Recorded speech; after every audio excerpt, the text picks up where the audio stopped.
The network days function in Excel is a handy tool for calculating the number of working days between two dates, excluding weekends, and optionally escaping specified holidays. It's ideal for tracking projects, timelines, payroll calculations, or any scenario where business days are relevant.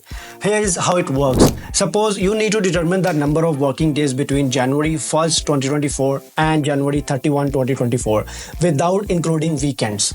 You would use the formula is equal to network days, select first date, comma, select second date. Press enter and it calculates the total working days automatically, excluding Saturday and Sunday, considering your weekends. Give this a try and let me know if there is anything else you like to learn in Excel. I'll make a video tutorial based on your comments.